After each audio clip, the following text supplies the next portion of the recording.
जंगल में बाढ़। ये कहानी सुंदरवन नाम के जंगल की है। यहाँ बंदर, भालू, चूहा, हाथी चारों अच्छे दोस्त होते हैं। शेर खान जंगल का राजा होता है, पर वो बहुत घमंडी होता है और उसकी चापलूसी हर समय लोमड़ी करती है। शेर खान जंगल के विकास के लिए कुछ नहीं करता। जंगल में बारिश के दिनों में बाढ़ आने की संभावना होती है, पर शेर खान इस बारे में कुछ भी नहीं सोचता। ये देखकर एक दिन भालू देखो ना, बारिश का मौसम आने वाला है, पर शेर खान ने अभी तक बारिश के पानी को निकालने के लिए कुछ नहीं किया। बंदर भाई, तुम ठीक कह रहे हो, पर हम कर भी क्या सकते हैं? शेर खान के आगे हमारी कहाँ चलती है, वो किसी की कहाँ सुनते हैं। दोनों इसी विषय पर बात कर रहे होते हैं। तभी दोनों के दोस्त चूहा और हाथी वहाँ आ जाते हैं। अरे दोस्त, तुम दोनों इतनी सुबह सुबह आखिर कहाँ चल दिए? हम दोनों शेर खान के पास जा रहे हैं, तुम दोनों भी हमारे साथ चलो। शेर खान के पास ऐसी क्या बात करनी है तुम्हें? मुझे तो उसके पास जाने में बहुत डर लगता है। अबे डरता क्यों है? हक की बात करने से कभी भी डरना नहीं चाहिए। और फिर भी अगर डर लगता है ना, तो चूड़ियाँ पहन ले तू। अबे चूड़ियाँ पहनने की बात मत कर। ठीक है, मैं चलता हूँ तेरे साथ। सबकी बात सुनकर चूहे से रुका नहीं जाता है और वो उछलकर हाथी के ऊपर बैठ जाता है।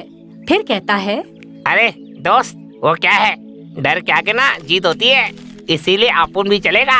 और हाँ, हाथी ने जंगल में एक न्यूज़ सुनी है। इस बार बारिश अपने सारे रिकॉर्ड तोड़ने वाली है, इसलिए हमें शेर खान के पास चलकर ये बात बतानी ही चाहिए।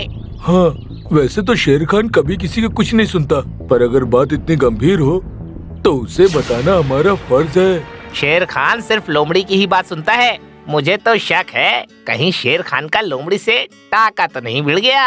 हम चारों एक काम करते हैं, क्यों ना हम शेर खान की छमिया लोमड़ी को अपने वश में कर ले, क्योंकि शेर खान उसकी हर बात सुनता है।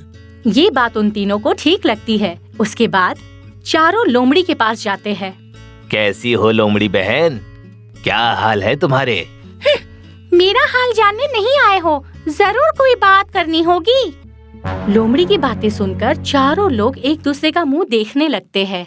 इतने में वहाँ शेर खान आ जाता है और उन सबको देखकर बोलता है, क्या बात है, तुम चारों यहाँ क्या कर रहे हो? शेर खान, वो दरअसल बात कुछ ऐसी है कि... ऐसा कहकर भालू हकलाने लगता है।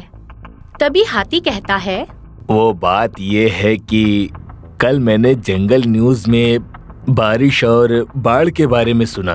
अगर आपने बारिश को रोकने के लिए कुछ भी नहीं किया तो हमारा जंगल भी पानी में डूब जाएगा।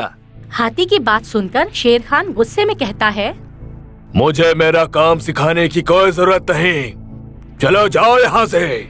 शेर खान की बात सुनकर लोमड़ी चापलूसी करते हुए कहती है, शेर खान, मैंने इन चारों को कहा था कि शेर खान को अपने काम के बारे में सब पता है, उनको कुछ बताने की जरूरत नहीं है। ये सुनकर चारों दोस्त उदास मन से वहाँ से चले जाते हैं। कुछ ही दिनों में बारिश का मौसम आ जाता है और एक दिन बहुत बारिश होने लगती है और कई दिनों तक बारिश रुकती नहीं है। ये देखकर बंदर, हे भगवान, अब क्या होगा? मेरे घर में तो चारों तरफ से पानी आना शुरू भी हो गया है, अब मुझे कहीं और जाकर रहना होगा। बंदर उछलकर बाहर आ जाता है और हाथी के घर में चला जाता है। वो देखता है कि वहाँ पर पहले से भालू और चूहा मौजूद होते हैं। ये देखकर, अरे तुम सब लोग भी यहीं पर हो? क्या करें, हमारे घरों में पानी भर गया है और ये सब हमारे शेर खान की वजह से हुआ है। भालू की बात सुनकर, मेरे बिल में भी पानी भर गया है, मैं भी डूबते डूबते बचा हूँ। और भाई बंदर, तुम्हारे घर में क्या हुआ है? तुम सबको तो पता ही है कि मैं पेड़ पर रहता हूँ और बारिश से बचने के लिए ही मैंने पेड़ के ऊपर घर बनाया था, और वो भी बारिश से टूट गया, इसीलिए मुझे हाथी के घर की याद आई। चारों यही बातें कर रहे होते हैं कि इतने में हाथी के घर में भी पानी भर जाता है। ये सब देखकर, दोस्तों, तुम सब चिंता मत करो, मैं कुछ करता हूँ। ये कहकर हाथी बहुत सारे पेड़ों को अपनी सूंड से तोड़कर अपने घर में रख देता है और उसके ऊपर सारे दोस्त खड़े हो जाते हैं। दूसरी तरफ लोमड़ी के घर में पानी घुस जाता है। पानी को देखकर लोमड़ी अरे, मेरे पूरे घर में पानी घुस गया है। अब मैं कहाँ जाऊँ? कोई मुझे सहारा दो। तभी लोमड़ी को शेर खान की याद आती है और वो शेर खान के घर की तरफ तैरते हुए चली जाती है। वहाँ जाकर वो देखती है कि राजा शेर खान भी पानी में तैर ही रहे हैं। ये देखकर, अरे यहाँ तो शेर खान भी पानी में तैर रहे हैं। मुझे कहीं और जाकर अपनी जान बचानी चाहिए, पर कहाँ जाऊँ? लोमड़ी थोड़ी देर कुछ सोचती है और कहती है, अरे ये चारों दोस्त अभी तक शेर खान के पास मदद मांगने नहीं आए। लगता है चारों पानी से बचे हुए हैं। मुझे देखना चाहिए। लोमड़ी हाथी के घर की तरफ तैरती हुई चली जाती है। वहाँ देखती है कि हाथी के घर में बहुत सारे पेड़ हैं और उन पेड़ों के ऊपर चारों पानी से बचकर बैठे हुए हैं। ये देखकर, भाई आप लोग मुझे भी बचा लो। क्या मैं आपके घर में आ सकती हूँ? कोई जरूरत नहीं है, चलो जाओ जाओ अपने शेर खान के पास। दोस्त, ऐसा नहीं कहते। अगर कोई मुसीबत में मदद मांगता है तो उसकी मदद करनी चाहिए। हाथी लोमड़ी को अपने घर में बुला लेता है। वो सब पानी से बचकर उन ऊंचे पेड़ों पर बैठे हुए होते हैं और दूसरी तरफ शेर खान पानी में डूब रहा होता है और अपने आप से कहता है, कहाँ जाऊँ मैं? अभी तक मदद के लिए मेरे पास कोई भी जानवर नहीं आया। एक बार चलकर देखता हूँ, शायद कोई मेरी मदद कर दे। शेर खान तैरते हुए पानी से कुछ दूर जाता है और कुछ देर बाद हाथी का घर सामने देखकर उसके घर में चला जाता है और सबको वहाँ देखकर, भाई हाथी, क्या तुम्हारे जंगल के राजा को यहाँ पर रहने की जगह मिल सकती है? मुझे भी बचा लो इस बाढ़ से। शेर खान, हमारे हाथी भाई का दिल बहुत बड़ा है। वो आपको भी अपने घर में जगह देंगे। शेर खान, ये सब आपकी ही वजह से हुआ है। अगर आपने हमारी बात मान ली होती और जंगल में बाढ़ के पानी को निकालने के लिए आपने कोई प्रबंध किया होता ना, तो आज हम सभी को ये दिन नहीं देखना पड़ता। चूहे की बात सुनकर, दोस्त चूहा, अभी ये सब बात करने का समय नहीं है।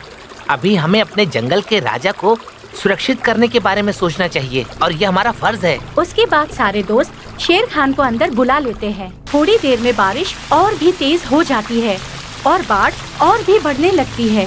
पेड़ों की ऊंचाई की वजह से पानी हाथी के घर के अंदर घुस नहीं पाता है, जिसकी वजह से उन सब की जान बच जाती है। कुछ दिनों बाद बारिश रुक जाती है और वो सारे बाहर निकलकर देखते हैं तो सारा जंगल बाढ़ की वजह से बर्बाद हो चुका होता है। ये देखकर, ये सब मेरी वजह से हुआ है। अगर मैंने बाढ़ के पानी को निकालने के लिए कोई योजना बनाई होती तो शायद ऐसा कभी नहीं होता। आप सब लोग मुझे माफ कर दीजिए। एक राजा होने के बावजूद भी मैंने अपनी प्रजा की समस्याओं को नहीं समझा। शेर खान की बात सुनकर लोमड़ी ने कहा, शेर खान, आप ठीक कह रहे हैं। आज इन चारों दोस्तों की वजह से ही हम बच पाए हैं।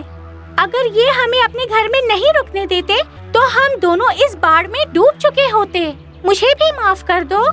शेर खान और लोमड़ी, आप दोनों को ही अपनी गलती का एहसास हो गया है, यही बहुत बड़ी बात है।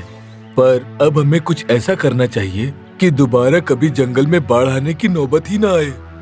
उसके बाद से शेर खान जंगल से पानी को निकालने की व्यवस्था करता है और आने वाले सालों में कभी भी जंगल में बारिश की वजह से बाढ़ की समस्या नहीं होती है और सारे जानवर खुशी खुशी रहने लगते हैं।